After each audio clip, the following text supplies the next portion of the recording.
हाँ, तो सीटी का जो एग्ज़ाम हुआ है 27 सितंबर को प्रथम पारी के अंदर, उसके जो अन्य जो प्रश्न हैं कुछ और प्रश्नों पर डिस्कस करने जा रहे हैं। तो देखिए पहला प्रश्न है, ये जो अर्थशास्त्र का और कल्चर के कुछ प्रश्नों पर डिस्कस करने जा रहे हैं। तो पहला प्रश्न देखिए, निम्नलिखित में से किस बजट वर्ष से रेलवे का बजट जो है संघ के बजट में शामिल किया गया है? तो आपको पता होगा 2017-18 का जो बजट पेश किया गया, इसके अंदर रेलवे का जो बजट है वो संघ के जो बजट, जो आम बजट होता है, उसमें शामिल कर दिया गया है।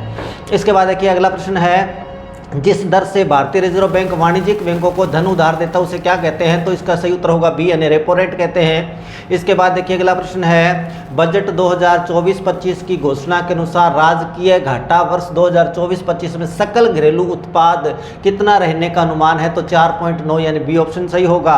और इसके बाद देखिए अन्य जो प्रश्न हैं वो अपने देख लेते हैं। तो आगे देखिए प्रश्न नंबर 8 जो पेपर में था, डॉक्टर एस राधाकृष्णन की अध्यक्षता में विश्वविद्यालय शिक्षा आयोग की स्थापना कौन से वर्ष में हुई? तो याद रखें 1948 में हुई थी।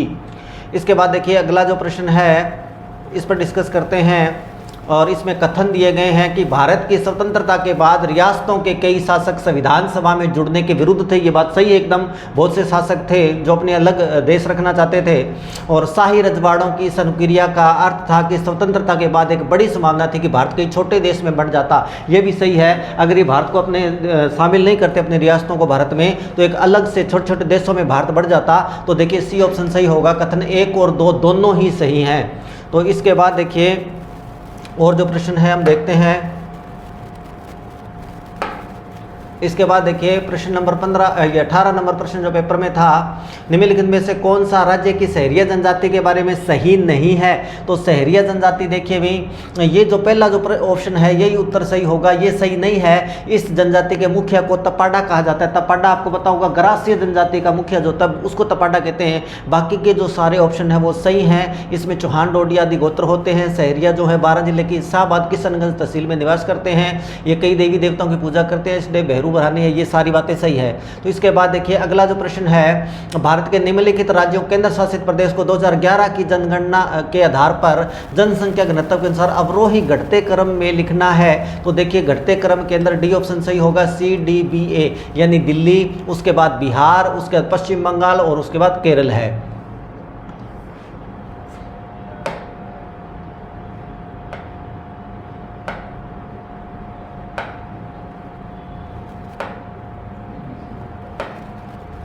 नेक्स्ट देखिए अगला प्रश्न है, डीजल इंजन परिवर्तित करता है। डीजल इंजन जो होता है वो आपको पता होगा रासायनिक ऊर्जा को यांत्रिक ऊर्जा में परिवर्तित करता है, यानी केमिकल ऊर्जा से इलेक्ट्रिक ऊर्जा में परिवर्तित करता है। डी ऑप्शन सही होगा।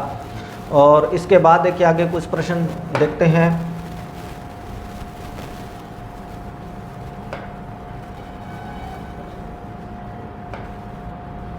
हाँ देखिए, भारत में निम्नलिखित से खाद्यान्न के वितरण की मुख्य जिम्मेदारी किसकी है? तो भारत में खाद्यान्न के वितरण की जो जिम्मेदारी है वो भारतीय खाद्य निगम की है। अगला प्रश्न देखिए, नेताजी सुभाष चंद्र बोस, ये हिस्ट्री से संबंधित प्रश्न है। नेताजी सुभाष चंद्र बोस ने सिंगापुर में स्वतंत्र भारत की अस्थायी यानी प्रोविजनल सरकार की स्थापना की घोषणा किस तारीख को की है? तो 21 अक्टूबर 1943 को नेताजी सुभाष चंद्र बोस ने सिंगापुर में एक स्वतंत्र सरकार की स्थापना की थी।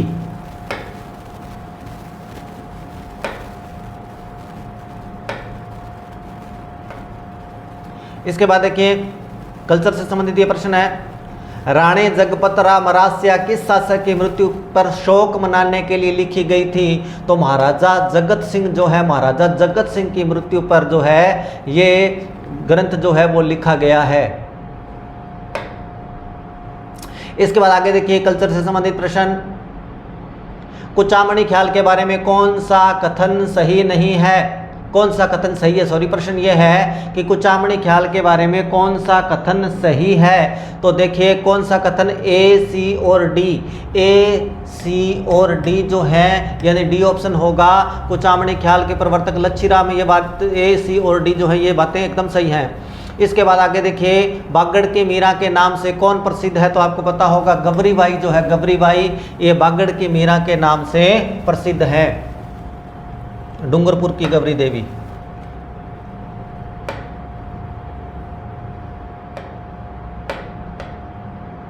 तो इसके बाद देखिए अगला प्रश्न है, राजस्थान हिस्ट्री से संबंधित है। किस वर्ष में पृथ्वीराज तृतीय ने महोबा के शासक चंदेल यानी चंदेल शासक जो परमार्दी देव चंदेल था उसको पराजित किया था। तो आपको पता है महोबा का युद्ध 1182 ईस्वी में लड़ा गया था और 1182 ईस्वी में पृथ्वीराज चौहान तृतीय ने हरा दिया था चंदेल शासक को। नेक्स्ट देखिए अगला प्रश्न है, कल्चर से संबंधित प्रश्न है। उदयपुर का एक प्रसिद्ध पर्यटक स्थल सहेलियों की बाड़ी, आपको पता है सहेलियों की बाड़ी बड़ा प्रसिद्ध है और महाराणा संग्राम सिंह जो मेवाड़ के राजा हुए हैं, महाराणा संग्राम सिंह ने उदयपुर में सहेलियों की बाड़ी जो है ये बनवाई है, संग्राम सिंह द्वितीय, इस बात को ध्यान रखें।